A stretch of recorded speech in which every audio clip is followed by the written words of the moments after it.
All right. Welcome, everybody. This is the Sabre's Wellness Success Engaged Happy Employees webinar. My name is Sybil Cryer, and I'll be your moderator today.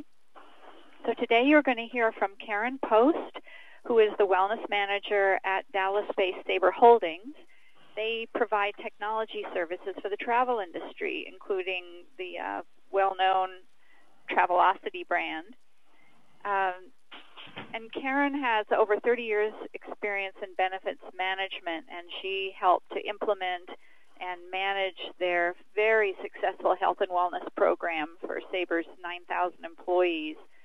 And so today you're going to learn about how they've managed to build up this program. They're getting 80% participation, wonderful engagement, great results, everything from personal results and reduced stress and weight and active people to reduce health costs. So she'll share some great outcomes and how they got there. And she'll also give you specifically outcomes on their 5-week stress program that's now in its 4th year, and actually increasing the numbers who sign up each quarter. Bruce Cryer is Global Director of HeartMath Healthcare, Founding Director of HeartMath UK and HeartMath South Africa, and co-founder of What Makes Your Heart Sing. Bruce is one of the founding directors of HeartMath in 1991 and served as CEO for 11 years. And he's going to share research and key concepts behind the success of HeartMath program, what drives this engine. So before we start today, I want to again mention that there is a chat box. We're not sure if on your screen it's on the right side or the left side, but I'm sure you can find it. So anytime questions come up, please feel free to type them in. And then at the end of the presentation, we'll leave time for a Q&A. Next slide. I also want to draw your attention to a fun challenge that we have today. We have just launched a new product called Inner Balance, which goes on your iDevices, iPad, iPhone, iPod Touch. And it's a very fun application with sensor. So we wanted to give some of these away today. So the challenge is we've sprinkled a few ducks throughout the presentation. So the idea is to count the ducks, starting with these 3.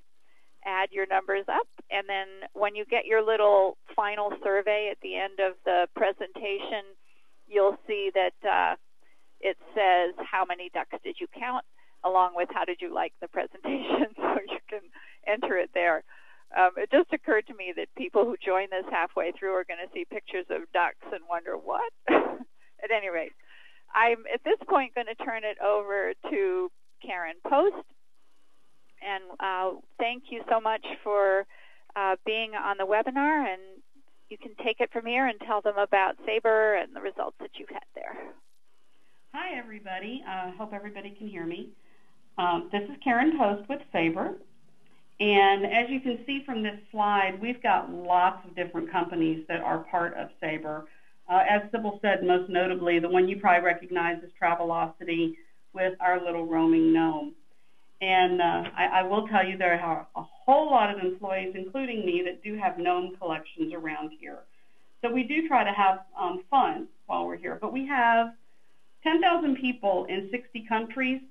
We actually are closer to 5,000 in the U.S. now. We've been hiring a whole lot of people here lately. And about 4,300 now that are covered under a self-insured health plan. So next slide.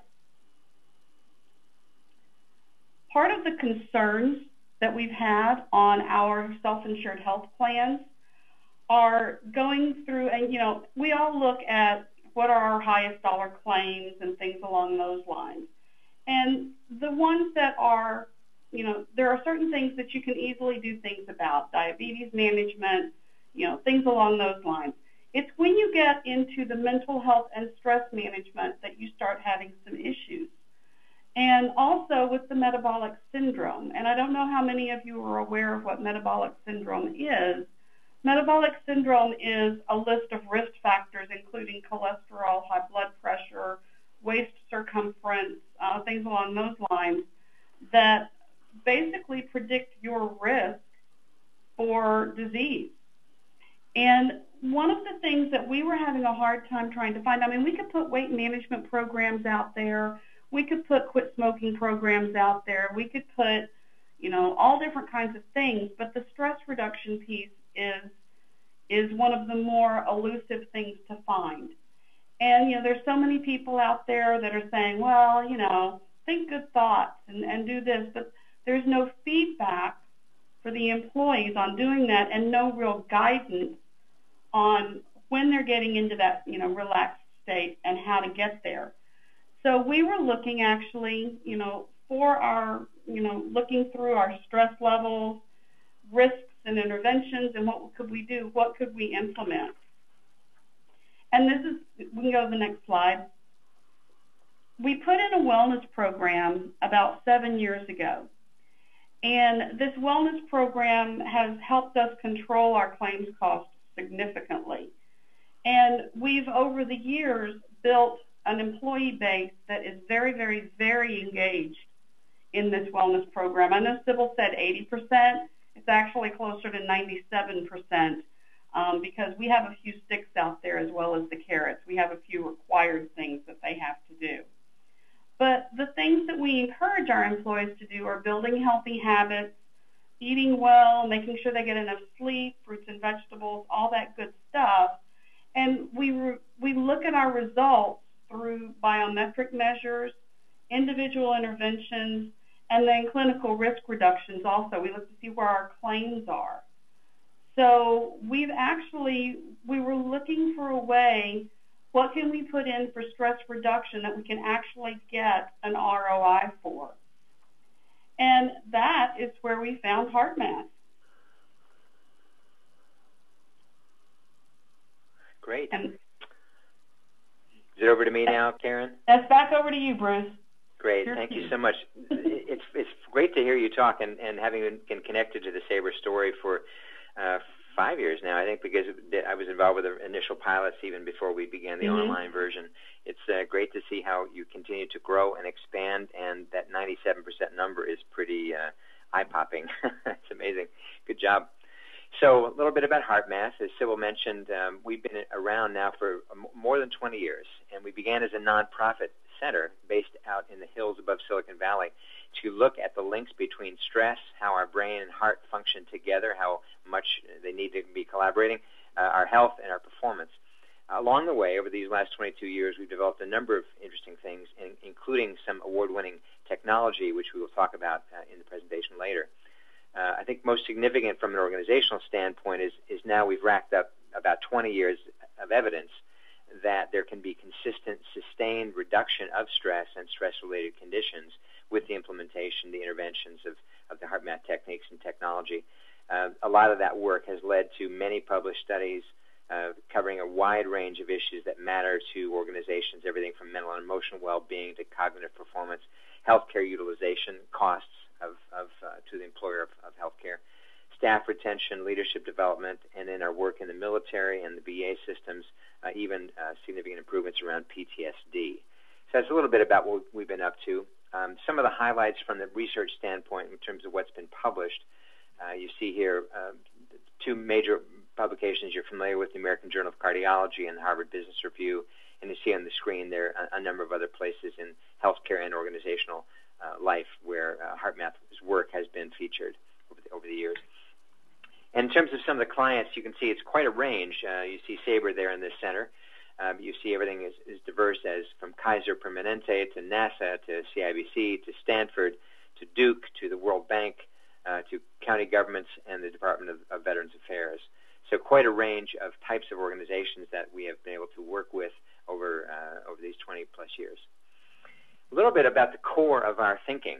As researchers, we were very interested to learn how we could leverage the design of the human system to help people lower their stress in a sustainable way, not just pull out of stress for a moment and then get sucked back in when the moment changes, but how to permanently change our response to stress. And that really has to do with the red word here on the screen called resilience. I don't know how many of your organizations are already looking into resilience as a key element of your wellness programs. We believe it's really at the heart of any successful wellness program. The ability to give your employees more capacity to bounce back from adversity and to be able to call upon a reservoir of energy when you have major challenges or major opportunities that need to be dealt with. In our research, what we discovered, of course, is that the biggest disabler of resilience, the biggest thing that drains our energy of resilience is unmanaged stress. Not just the stresses in our environment, but our inability to manage those stresses. That's what depletes our resilience. Another term that we have been utilizing and have kind of made famous, if you will, from a human physiology standpoint, is the word called coherence. And what we now call coherence is what is considered to be the prime enabler of resilience.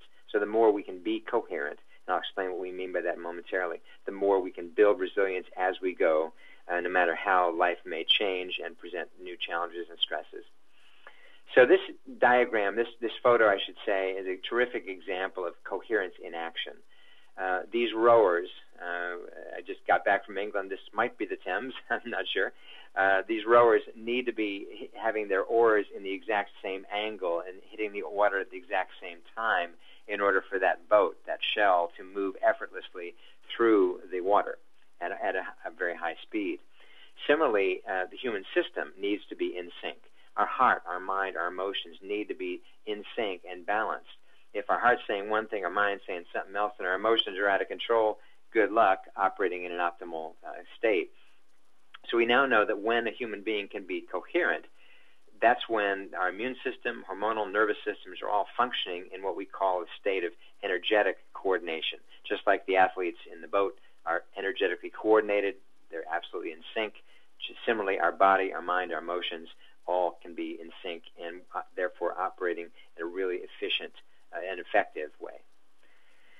Now, we were very fortunate in the early 90s to meet some researchers in the world of cardiovascular health and fitness, and who introduced us to something called heart rate variability. Now, heart rate variability, I will not get overly scientific in this section of the presentation. It's actually a fairly easy concept to understand, and I think once you hear it, you'll realize this is a key to both unlocking the door to lowering stress and transforming it, as well as the doorway to amplifying our ability to be resilient and have resilience when we need it. So here's the essence of heart rate variability. On the screen right now, you see 4 peaks, 4 EKG traces. And heart rate variability means that the space or the speed between heartbeats keeps changing. Heart rate variability is the changing speed of the heart. In this diagram, you see a space that says 70 BPM, 70 beats per minute. The next space says 76. The next space says 83. What that means is the timing, the gap, it keeps changing.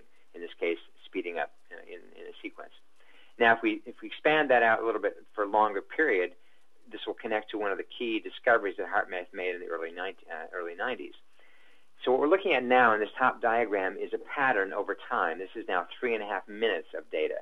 So instead of 3 single heartbeats, we're now looking at kind of how the heart rate has been changing over a 3.5 minute time period.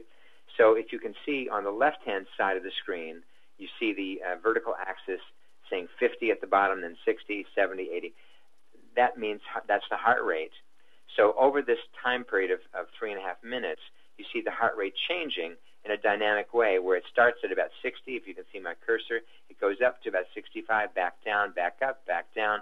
Starts to get a little higher, then it peaks up above 80, down a little bit, then peaks up to about 90, then it starts to come back down again, and you see these peaks. So it's a relatively erratic pattern, a lot of kind of jagged edges, sharp points.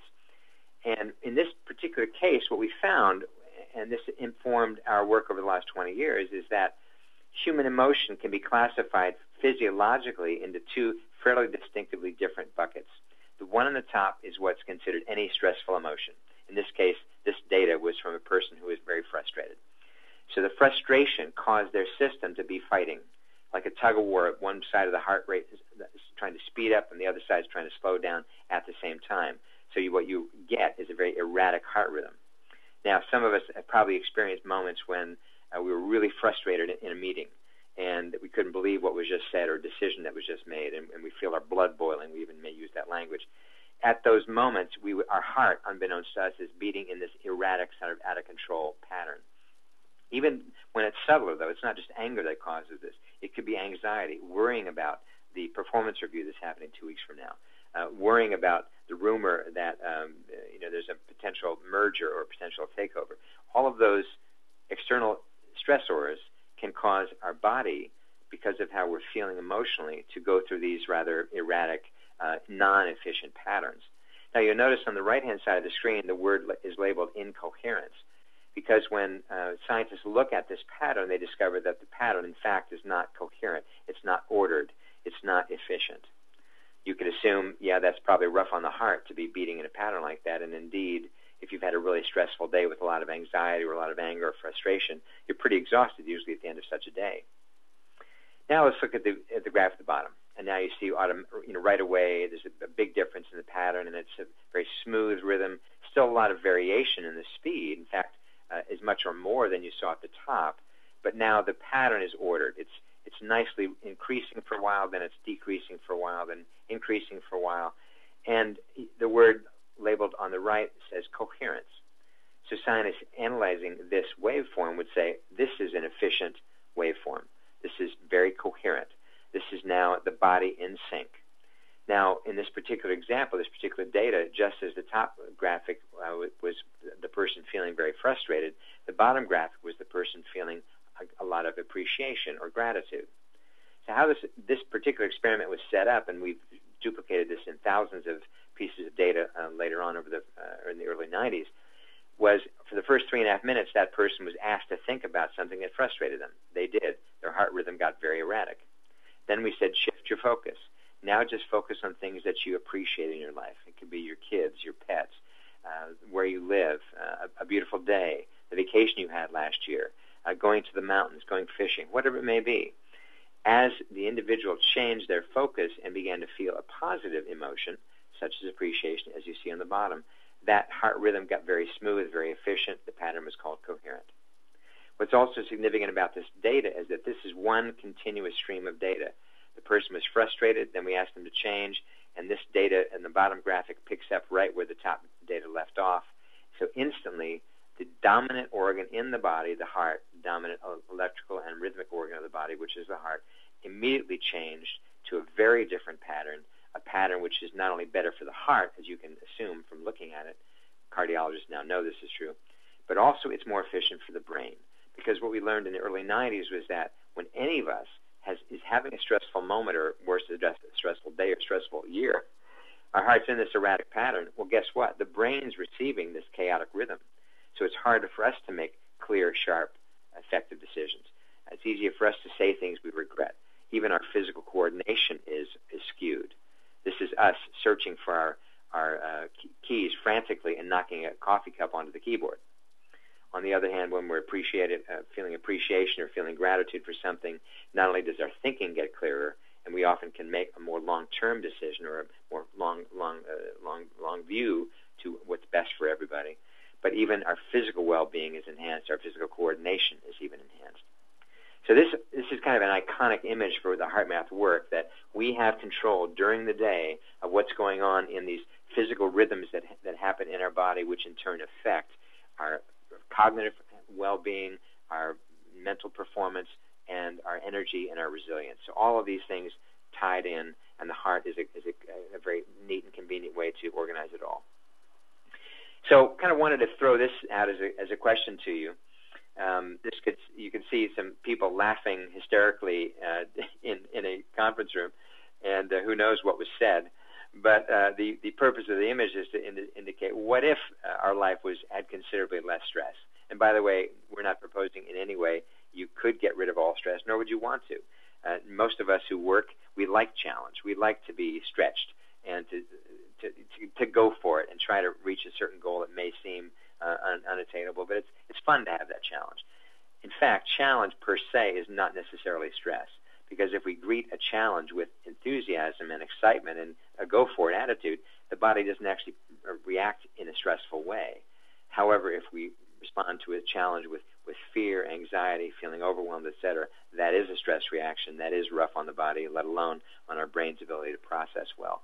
So the question we're throwing at you right now is, what would it look like if your life had less stress? How would you feel differently, mentally, emotionally, physically, even spiritually? I'm sure for a lot of us, we'd say, well, I'd feel more at ease. I'd feel happier. I'd have more energy. I'd feel more connected to my family, to my values. Things like this. This is what we're shooting for, isn't it? It's a life that not only has less stress, but has more of the values that we really want to have and feature. So along the way, we discovered through our research and the research of many other researchers around the world that it really makes sense to make an effort and make it a daily practice to engage more positive emotions, to notice the beauty around us, to notice the animals around us, to notice a beautiful sky. Last night here in California, a very cold front came through, and we've been having great weather, but it got down to about freezing last night. And I'm sure that concerned a bunch of people, but then today it's sunny and it's getting warmer, so now the positive emotions are flowing. And we discovered in the research that begins a cascade just by feeling happy or feeling appreciation or feeling a fun feeling, begins a cascade of about 1,400 positive biochemical changes inside the body. Our nervous system gets more synchronized. We feel more energetically, kind of on the go and in the green. Our mental clarity improves. We're actually renewing our resilience in such moments when we're feeling good, feeling appreciation, feeling positive. And it also is noticeable that we can feel more ease when a situation is difficult or very challenging. So all this results from those moments when we have a positive emotion. And by the way, it could be generated by somebody else. If a client, a coworker, a boss gives you a compliment and says, Jill, wow, you're doing great. Keep up the great work. And you know that person means it. That moment you got that feedback was extremely energizing, and you probably kind of carry that with you most of the day. So we want to now paint the picture a little bit more of what's going on, and we know now from the research that there is a dynamic, very active, very important communication going on all the time, 24/7, between our heart and our brain. I'm not going to go into all the details of it. There's a lot of research that's been done, but suffice it to say, it's in our interest to get our emotions in check, produce more positive emotions, and get that heart-brain communication system really running smoothly. There is two-way communication going on.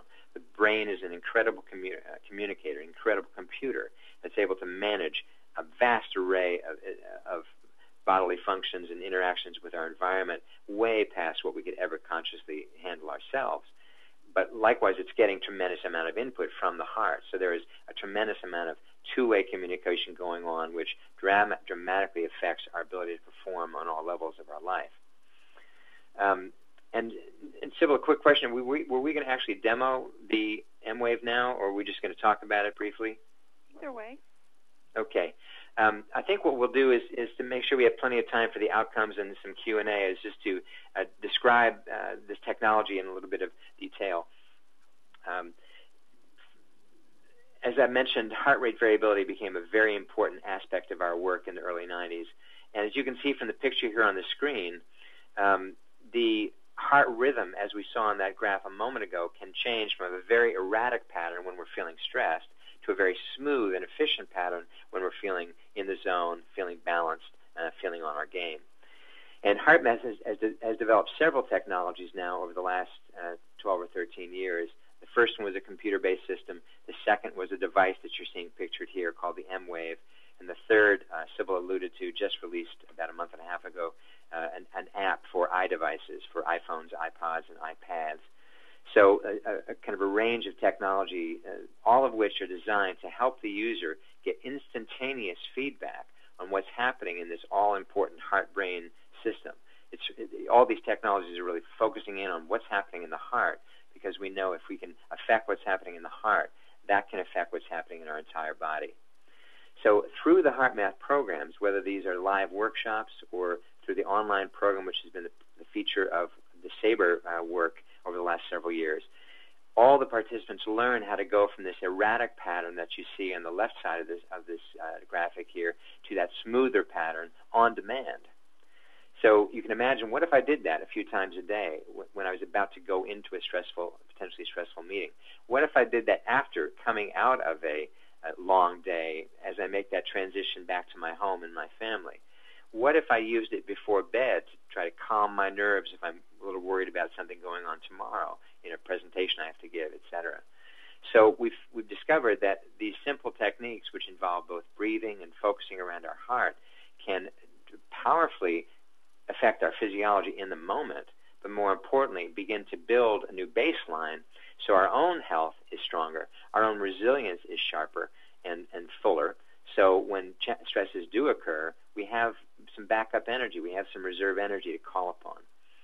So these various technologies, both the computer version, the handheld device called the M-Wave, which does work with a computer interface, as well as the new iDevice app called the Inner Balance Trainer, all are designed to help us get that instant feedback so we can be managing ourselves as we go through a day. Athletes do this, performers do this, always monitoring their performance. This is a way, periodically, a few times a day, we can monitor ourselves, get that feedback, and progress both to lower our stress as well as to build our resilience. So I want to now take it back to Karen for a little bit to go through some of the outcomes that Sabre's seen over the last few years, to talk about some of the results in terms of actual metrics, and to share some of the comments that have been received from participants over the years. Then we'll share some additional case studies from other types of organizations, summarize the program, and then close with a few minutes of Q&A. So Karen, if I could turn it back to you for some more outcomes. Thanks, Bruce. So what we've chosen to do, and like we've said before, we've been doing this for 4 or 5 years now. And as most of you are aware, you can't keep a program going for that long unless you're able to document that the program is successful and you're getting an ROI from it. What we offer is it's basically a 5-week online course, 5 one-hour online sessions to teach the employees to use the M-Wave. They all get an M-Wave device, and we provide this at no cost to the employee. We pay for it as a company. We have 4 sessions a year. We allow employees to apply to be in each session. And then at the end of these sessions, we look at different ways to look at our outcomes. We have a questionnaire that we give them, the personal and organizational quality assessment. Then we look at our claims trend and our clinical outcomes also. So next slide, please. So you can see from the questionnaire, I mean, we had tremendous results. We have about between 90 and 100 people participate in this program every session. And they are reporting amazing results, 43% down to 20% for inadequate sleep. Inadequate sleep can lead to weight gain, higher stress, all kinds of things, even indigestion, heartburn, headaches, muscle tension, body aches. That can result in lowered medical claims. So that's the kind of stuff that we're looking at. Next slide, please. Mm-hmm. And then, how stressed have you been in the last month? You know, no, they didn't get down to the most calm that they've ever been, but if we all got down to the most calm we've ever been, I don't know that anyone would get any work done. But the fact that we've lowered the stress levels to where people can work smarter is really important to us. So next, morale and energy. And I'll tell you, this is a really fun place to work. I mean, we have like cricket tournaments, and we had a big barbecue smoke-off out in the lawn today. I mean, we do all kinds of fun stuff. But our employee morale, even, you know, it's taken us a few years to get where we are now. And HeartMath has been a part of that through our increased employee morale, employee emotional contentment, lower fatigue because they're sleeping better. I mean, there's really been some wonderful outcomes on this. Next slide. And then, you know, anxiety and depression, we all know how much that can cost us in pharmaceutical claims. Anger and resentment, well, we can lower some employee relations issues right there. There's just very far-reaching, this seems like such a simple thing to have such far-reaching results. And Karen, if I could interject one comment about this. In this particular slide, you see that the data says that about 10% of the cohort, and this is over 500 people that have we have matched pair pre-post data on. 10% said they felt anxious and depressed often to always. So that's 10% of the workforce is saying almost every day I'm feeling anxious and depressed nearly all the time. That's a lot of people. And this is pretty typical. We've seen some organizations worse, but this is pretty much about the average for just about every kind of organization we've worked with. The fact that within 5 weeks that number dropped to 4% is saying a lot, isn't it? That it's a lot fewer people. It doesn't mean there's no anxiety or depression, but the amount of people with extreme levels of it has come down significantly. And it comes in line with everything else Karen's saying. When you're feeling better, you're sleeping better, you have less fatigue, you're happier in general, your eyes are kind of opening, well, maybe life's not so bad after all. An awful lot of other things also fall into place. I'm switching slides now, Karen. Okay. So the next few slides are participant comments that we've gotten as part of the questionnaire that we gave them. No longer taking medication. Next slide. Not feeling stressed. Workload is more, but not the burden of the workload. Again, working smarter. Using the M-Wave to reduce blood pressure, less medication expense. Don't have to take my heart pills, less medication expense. Don't get tightness in my chest anymore. Possible averted heart attack here. This is one of my favorites. Husband says I'm kinder and less explosive. Personal issues can really impact people at work. So being able to lower their stress levels even for personal issues is a huge productivity boost for us. Sleep better, have more energy, don't suffer body aches, eating better. General overall health on this one, feeling more positive. I mean, these are actual employees, and I actually get stopped in the hallway when I'm going out to get lunch and stuff for people telling me how wonderful they think this program is. So, yeah, I know I sound like a cheerleader, but I've actually seen the results of this program. So let's look at the claims trend. Let's look at some hard numbers here. Can you hit it? There you go. Nope. It's not bringing up the... It's not bringing... I can't believe it. There's no... I'm not seeing the data. Well, let me tell you. Let me tell you what it is. Thank you. Go ahead. Thank you. We have actually, from August of 2008 to December of 2011, which is the last data that we have right now, we have actually held our per employee per month gross paid medical and prescription claims to 1.5% increase through our wellness program. That is 3 years worth of over 3 years worth of data that we only had a 1.5% increase from start to finish. And that's fairly phenomenal. You know, this is one of those things where people were seeing double digits in there, and we were able to contain it so much. HeartMath was a large portion of that. Now, we do have other things in our wellness program, but HeartMath is one of the core pieces. So I just want, you can see significant differences, and in your RX claims alone, even if you're not measuring the soft productivity costs like, less time off taken for illness and stuff like that, even just in the claims data, you can still see the ROI. And now I'm going to give it back to Bruce so he can talk about what some other companies have seen. Thanks, Karen. Terrific presentation as always. And this slide, apologies that this graphic is not showing up. Those of you who want to see it, we can send you the slide, and we'll take care of that afterwards. We'll need to get you just send us a note in the chat box or send an email afterwards to let us know. We apologize that this wasn't visible, but everything Karen just said is, of course, what would have been on the slide. To have a 1.5% trend over almost 4 years now is extremely impressive, and I'm sure some listening are thinking, wow, it wouldn't be great if we could get to that level. So thanks again, Karen. This is not an isolated case. Sabre's done a fantastic job in how they integrate their various efforts, and I do want to compliment them on that. They're I think, one of the more enlightened companies when it comes to really not only seeing the value of wellness programs for their employees and therefore for the corporation, but have been very creative in how they implement and have stayed consistent, have stayed true to the course and not just kind of jumped around and kind of get too much into flavor of the month. What we're looking at now is a whole other organization, a nonprofit organization based in New York City, And this was a situation where they put a target group through a HeartMath program, same basic 5-week program you heard Karen describe. So there were 143 in the target group. 343 were effectively the control group.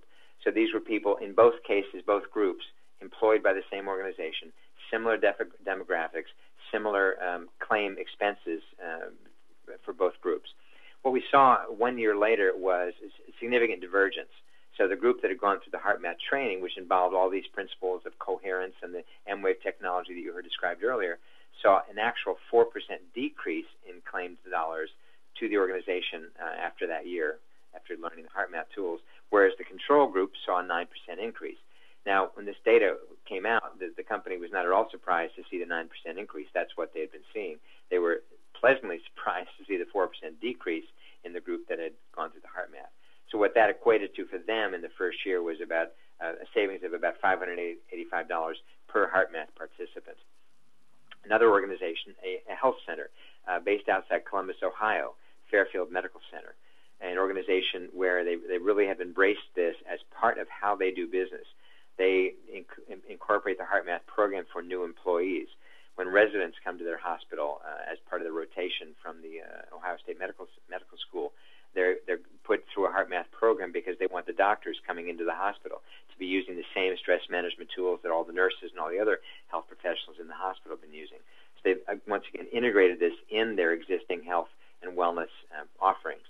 They've also tracked data very carefully, and if you look, without going into every single point here, what we're looking at is the cost on a per member per month of the plan basis for HeartMath on the far left, then the non-HeartMath employees, and so you see a pretty big divergence each year, $143 in year one compared to $310. Second year, closer, $250 compared to $304. But then the third year, once again, a big divergence. The HeartMath from course only costing slightly just above half what the non-HeartMath employee was costing. And then if you scale it out over a year, PMPY, per member per year, you see a similar divergence where the HeartMath program was less than half the first year, about 60% in the second year, and about 50% again in the third year. So pretty significant divergence in that organization. Some other examples that we've seen that kind of cross over into different types of benefits and different types of metrics. An issue that is important to many organizations that either are in the healthcare business, where safety is a huge factor, in the manufacturing business or energy business, where safety is a huge issue. We've had a chance to study safety in a variety of environments. One that was particularly dramatic was a retail pharmacy chain, a national chain. And their issue was errors. You know, there are many points in the process of filling a prescription where a mistake can be made. A decimal point moved, a number transposed, a name misspelled, all kinds of things that can lead to potentially catastrophic mistakes. They put hundreds of their pharmacists through the HeartMath program, and they tracked down to the letter and down to the word potential errors, because as I say, every error of any type can potentially be devastating. What they found was the pharmacists who improved the least had a 40% reduction in errors. Those who improved the most had about a 70% reduction in errors. A huge impact, and think of the human consequences of so many mistakes not having been made. In another case, we saw a tremendous improvement in staff turnover. In certain organizations, staff turnover is not only a big problem in terms of quality of the product and service, but also extremely expensive. And what we found over several types of organizations is that it was around a $3 million savings on average in these organizations because they weren't losing critical staff and therefore didn't have to rehire, retrain, and go through all those expenses. In another case, and we've seen it alluded to in the Sabre data, was blood pressure. It's now estimated that around 33% of the adult population in the United States is hypertensive, 33%. So most likely your workforce represents a similar number. If you have an older workforce, it's going to be even higher than that. Now, as you may know, there's another set of people called pre-hypertensives, and that's about another 40 to 60 million adult Americans are now considered pre-hypertensive, meaning they're showing all the warning signs that they will, in fact, become hypertensive. if they're not careful. And in fact, if they worry about it enough, almost guaranteed they will get hypertensive. So the HeartMath program is a great way to both deal with those who are hypertensive due to stress as well as those who could become hypertensive and are sort of in that risk category. In one study done at Hewlett-Packard, we saw a 20% reduction in the diastolic and systolic blood pressures. When a meta-analysis was done to compare this, well, how does this compare to other things that you might try for reducing high blood pressure, it was found to be equivalent to a 40-pound weight loss. This was equivalent to twice what an exercise program is supposed to deliver. And also it was double the effectiveness of what a salt-restricted diet was supposed to deliver. So this approach to enhance an employee's resilience through giving them tools to lower their stress and reduce their stress had the intended consequence, a positive outcome of also lowering blood pressure as well. And another study that I find particularly exciting and dramatic, even though it involves people that are in most cases past working age, a study done at Stanford in the early 2000s with congestive heart failure patients showed a 14% improvement in functional capacity, meaning the strength of their heart. What they could do physically was improving in spite of their very serious diagnosis they had received, which was that their heart was in fact failing. These patients were in fact getting stronger because now they were managing their anxiety, managing the stress of this diagnosis, and as a result, their own system's resilience could start to rebound, and they could actually start to get stronger. So we see it in so many examples now where these tools can really be dramatic. So organizational impact, we've seen so many examples now of not just data that looks impressive to the actuaries and to the chief financial officers, but a cultural environment that is more pleasant. Karen commented that Sabre is a neat work environment. I've been there several times. It is a cool place. I love where I work, but if I didn't, I might be tempted. So I think it's been exciting to see that these ideas about stress and resilience are not just affecting the individual, but they're affecting an organization, affecting a culture. And if I may interject here for just yes, a second, please. Bruce. Yes. We've actually found more uses for HeartMath than just the stress piece of it also. We have found that in conjunction with our weight loss program, the HeartMath program can help with the emotional eating. For stopping smoking, obviously that can be a help too. Anything that can actually, what the HeartMath program can do is teach you through using the M-Wave or whatever device you're doing, and then once you've learned that, even on your own, to disconnect from the stressor, go back to your place of coherence to where you can deal with that stress. So this is actually a lot more of a multifunctional thing for us.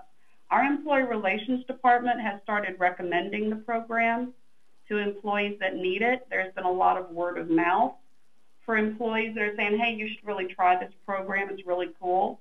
And our employees earn wellness credits through our wellness program in participating in this. So all around, we found that this has been a terrific addition and inclusion in our wellness program. Excellent. Yeah, that's some new comments that I hadn't heard before, Karen. That's exciting stuff. Mm-hmm. So I think we're going to turn it back to Sybil and see if there are any questions that have come in through chat. If you haven't submitted any and you still want to, feel free to type in the chat box. It should be in the lower right-hand corner of the nav bar for the GoToMeeting. So feel free to type in any questions that you may have, and we'll pass it over to you, Sib. Okie dokie. Actually, there is also a question box in addition to the chat box. It looks like that's where people have put some of their questions in. So let's see now. The first question comes from Leslie. Her question is, are these all self-reported numbers from the pre- and post-questionnaire? Well, actually, I can answer that one, yes.